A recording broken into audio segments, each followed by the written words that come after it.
नमस्कार दोस्तों, स्वागत है आप सभी का एक बार फिर से। दोस्तों, अगर आप अपनी लाइफ में कुछ नया सीखना चाहते हैं तो चैनल को सब्सक्राइब जरूर करिएगा। दोस्तों, हमारे धर्म शास्त्रों में वृक्षों को देवताओं का प्रतीक माना जाता है। ग्रहों के निमित्त इन्हें लगाकर उनसे शुभ लाभ प्राप्त किए जाते हैं। पितरों की संतुष्टि के लिए भी वृक्ष लगाने का विधान शास्त्रों में बताया गया है। कई पेड़ पौधों के नानाविध भाग यानी फल, फूल, जड़, यहाँ तक कि टहनियां और कांटे भी तांत्रिक उपायों में इस्तेमाल किए जाते हैं। वास्तुशास्त्र के अनुसार ऐसा ही एक महत्वपूर्ण पेड़ है अनार का पेड़। वैसे तो आपने एक अनार 100 बीमार वाली कहावत अवश्य सुनी होगी, जिसका मतलब है किसी वस्तु की पूर्ति कम है लेकिन मांग अधिक है। असल में एक अनार का पेड़ 100 बीमारों को ठीक कर सकता है, जीवन के दुख कष्टों का निवारण कर सकता है। अनार का पौधा घर में लगाने से आपकी किस्मत के दरवाजे देवताओं की कृपा से खुल जाते हैं। अनार का पौधा घर परिसर में होता है तो ग्रह दोष दूर हो जाते हैं, सुख समृद्धि छा जाती है। गंगा दशहरा का दिन अनार का पेड़ लगाने के लिए सबसे उत्तम माना जाता है। ऐसा करने से आपके घर में धन की तंगी समाप्त होती है, मां लक्ष्मी की कृपा प्राप्त होती है। धन, सुख, समृद्धि और घर में बहुत शुद्धि की कामना रखने वाले लोगों को घर के आग्नेय कोण यानी दक्षिण पूर्व दिशा में अनार का पेड़ अवश्य लगाना चाहिए। इस दिशा में यह पौधा अति शुभ फल प्रदान करता है। वैसे अनार का पौधा घर के सामने लगाना सर्वोत्तम माना गया है और घर के बीचों बीच अनार का पौधा बिल्कुल ना लगाएं। अगर अनार के फूल शहद में डुबोकर शिवजी को अर्पित किए जाएं तो बड़े से बड़े कष्ट से छुटकारा मिल जाता है। व्यक्ति तमाम समस्याओं से मुक्त हो जाता है। शास्त्रों के अनुसार माना जाता है कि अनार चढ़ाने से देवी देवता प्रसन्न हो जाते हैं, आपकी मनोकामनाएं पूर्ण करते हैं। हिंदू धर्मशास्त्रों में माना जाता है कि अनार के पौधे में भगवान श्री हरि विष्णु और माता लक्ष्मी का वास होता है। अनार की लकड़ी का प्रयोग पूजा यंत्र बनाने में भी किया जाता है। धार्मिक दृष्टि से हो या स्वास्थ्य के दृष्टिकोण से अनार का बड़ा महत्व माना जाता है। इसके चूर्ण से कई बीमारियां ठीक हो जाती है। अनार के छिलके आपकी त्वचा को हानिकारक किरणों से बचाने में सक्षम होते हैं। इससे त्वचा रोग का खतरा कम हो जाता है। रोज मनुष्य अगर एक अनार खा लें तो जबान से संबंधित दोष दूर हो जाते हैं और अनार के माध्यम से कोई भी मनुष्य अपनी किस्मत को चमका सकता है। अनार के माध्यम से आप किसी भी देवी देवता को प्रसन्न कर सकते हैं। आज के इस वीडियो में हम अनार की लकड़ी के धार्मिक महत्व के बारे में बताएंगे। इसके जरिए आप अपने जीवन के दुख कष्टों को दूर कर सकते हैं, भाग्य के द्वार खोल सकते हैं। तो अगर आपके जीवन में बार बार समस्याएं आ रही हैं, आपको समझ नहीं आ रहा है कि क्या किया जाए जिससे कि जीवन की मुश्किलें दूर हों, तो आप अनार की लकड़ी से कुछ विशेष उपाय कर सकते हैं।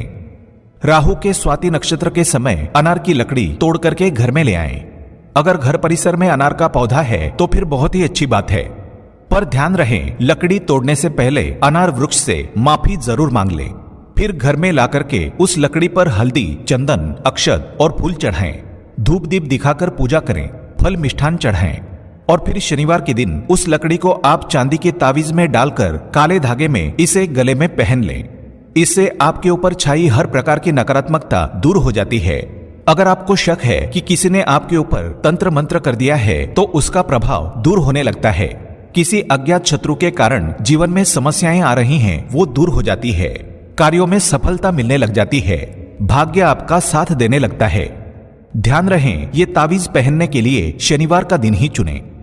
अनार की लकड़ी का तंत्र विद्या में कलम की तरह भी इस्तेमाल किया जाता है। अनार के कलम के बहुत सारे प्रयोग हैं। अनार की कलम को भोजपत्र, कुमकुम, गोरोचन और अष्टगंध के साथ भी इस्तेमाल किया जाता है। अनार के कलम से आप कोई भी यंत्र भोजपत्र पर बनाकर पूजन कर सकते हैं। कोई भी मंत्र भोजपत्र पर लिखकर तावीज में धारण कर सकते हैं। देवी देवताओं को प्रसन्न करने के लिए अनार की कलम का प्रयोग किया जाता है। घर में सुख शांति लाने के लिए भी अनार की कलम बड़ी कारगर साबित होती है। इस कलम की सहायता से वशीकरण, सम्मोहन आदि क्रियाएं भी की जाती है। ऐसी तांत्रिक क्रियाएं मन में किसी के लिए गलत भावना रख के या किसी को नुकसान पहुंचाने हेतु नहीं करनी चाहिए। सकारात्मक भाव से अच्छे बदलाव करने हेतु इन्हें किया जाए तो ही ये सफल शुभ परिणाम देते हैं। अपने और घर परिवार के कल्याण के लिए अगर आप इन उपायों को करते हैं तो ये आपके लिए बहुत फायदेमंद साबित होते हैं। किसी भी रूठे हुए प्रेमी या प्रेमिका पर या फिर किसी प्रेमी युगुल का मिलन कराने के लिए आप ये उपाय करते हैं तो ये बहुत ही अच्छा माना जाएगा। लेकिन अगर गलत धारणा से किसी को वश करने हेतु इसे करेंगे तो ये अनुचित हो जाएगा। ऐसे किसी पति पत्नी में कोई अनबन है, किसी प्रेमी जोड़े में दरार पड़ गई है, तो अपने साथी को वश में करने के लिए आप अनार की लकड़ी को पूर्वा फाल्गुनी नक्षत्र पर घर में लाएं। उसे धूप दीप दिखाकर पूजा करें और मनोकामना बोलकर उसे अपनी दाईं भुजा में बांध लें। इससे मनचाहा व्यक्ति आपके पक्ष में होने लगता है। हर कोई आपकी बात मानने लगता है, आपकी इच्छानुसार प्रेम पूर्वक व्यवहार करने लगता है। और एक उपाय आप कर सकते हैं। अनार की छाल, हल्दी, दारू हल्दी, चंदन, सरसों और मसूर की दाल को समान मात्रा में लेकर पीसकर उसका उपटन बनाएं। 108 बार लक्ष्मी मंत्र बोलकर इसे सिद्ध करें। फिर इसे उपटन की तरह लगाकर सुखाकर जो व्यक्ति स्नानादि करके किसी भी पुरुष के सामने जाए तो वो वशीभूत हो जाएगा। तो आपके पति आपसे नाराज हैं, रिश्ते में कोई अनबन चल रही है, तो इस उपाय को अवश्य आजमाएं। दोस्तों, अनार की लकड़ी व्यक्ति के भाग्य को पलटने की ताकत रखती है। ये मनोवांछित कामनाओं की पूर्ति करती है और तो और व्यक्ति को मालामाल होने तक में सहायक होती है। कैसे, आइए जानते हैं। लेकिन दोस्तों, उससे पहले आपसे रिक्वेस्ट करते हैं कि वीडियो को लाइक जरूर करिएगा, दोस्तों को शेयर कर दीजिएगा और अगर आपने अभी तक चैनल को सब्सक्राइब नहीं किया है तो चैनल को सब्सक्राइब करके बेल आइकन जरूर दबाइएगा। दोस्तों, धन लाभ के लिए आप अनार की डंडी बताए हुए शुभ समय पर घर ले आएं। किसी स्वच्छ लाल वस्त्र पर उस टहनी को बिछा करके रख दें। फिर चौमुखे दीपक से टहनी की 5 बार आरती उतार लें। वहां तांबे के लोटे में शुद्ध जल भरकर रखें। फिर कुबेर मंत्र का आपको जाप करना है। कोई भी कुबेर मंत्र ले लें और उसका जाप कर लें। आप चाहे तो ओम यक्षाय कुबेराय वैश्रवणाय धन धान्याधिपतये धन धान्य समृद्धि में देहि दापय स्वाहा इस मंत्र का जाप कर सकते हैं। फिर लोटे के पानी का पूरे घर में छिड़काव करें। ऐसी पूजा आपको लगातार 21 दिन तक करनी है। फिर उस टहनी को पीले वस्त्र में लपेटकर घर की तिजोरी में रख दें। घर में कभी पैसों की कमी नहीं होगी। धन आगमन के नए नए मार्ग खुलते जाएंगे। अचूक और बहुत शीघ्र असर देने वाला आजमाया हुआ उपाय है ये, आप जरूर करके देखें। अनार की लकड़ी को आप ऐसे भी घर पर तोड़कर ले आते हैं, अपने पूजा स्थल पर रख देते हैं और रोज धूप दीप करते हैं तो वो भी आपको गजब के लाभ दिलवाता है।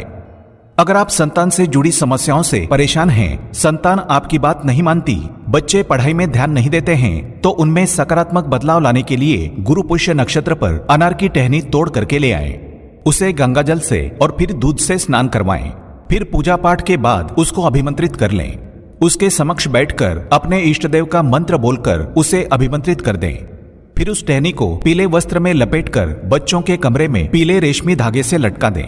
उसे किसी शोपीस की तरह सजाकर टांग सकते हैं। इससे आपके बच्चे का मन पढ़ाई में लगने लगेगा। बच्चा अगर बहुत ज्यादा चंचल है तो अनार की लकड़ी से हनुमान जी की छोटी सी गदा बना करके बच्चे के गले में पहना दें। इससे बच्चों में ठहराव आता है। बच्चे शैतानी कम करने लगते हैं। उनमें एकाग्रता की क्षमता बढ़ जाती है। धन विषयक समस्याओं से निजात पाने के लिए और एक उपाय आप कर सकते हैं। एक पान का पत्ता ले लें, उस पर अनार की लकड़ी को काट कर रख दें। आपके पास अनार की लकड़ी नहीं है तो ये उपाय शमी की लकड़ी से भी कर सकते हैं। फिर उस पत्ते को आप अपनी तिजोरी में रख दें। इससे आपके जीवन में कभी भी धन की कमी महसूस नहीं होगी। आवश्यकता अनुसार धन का इंतजाम खुद ब खुद होता जाएगा। धन आगमन निरंतर होता चला जाएगा। शमी के वृक्ष में कई देवी देवताओं का निवास माना जाता है। खासकर शमी के जो कांटे होते हैं उनका प्रयोग मंत्र, तंत्र, बाधा और नकारात्मक शक्तियों के नाश के लिए किया जाता है। तो शनिवार के दिन आप शमी की लकड़ी से वेदी बना करके यज्ञ करते हैं तो माना जाता है मनुष्य के जीवन से सभी प्रकार के दुख कष्टों का नाश हो जाता है। महाकवि कालिदास को शमी के वृक्ष के नीचे बैठकर तपस्या करने से ही ज्ञान की प्राप्ति हुई थी। गणेश जी को शमी के वृक्ष की पत्तियां अर्पित करें, माँ दुर्गा को चढ़ाएं, शिव जी को चढ़ाएं तो इसके शुभ परिणाम आपका जीवन सुखपूर्ण तरीके से बदल देते हैं। सच में पेड़ पौधे प्रकृति द्वारा हमें दिया गया एक वरदान ही है। आज के लिए बस इतना ही। दोस्तों, अगर आपको ये वीडियो पसंद आया है तो वीडियो को लाइक करिएगा, दोस्तों को शेयर जरूर करिएगा और चैनल को सब्सक्राइब करके बेल आइकन जरूर दबाइएगा ताकि आने वाला नॉलेजेबल वीडियो आपको सबसे पहले मिले। दोस्तों, मिलते हैं अगले वीडियो में। तब तक के लिए goodbye and thanks for watching my video.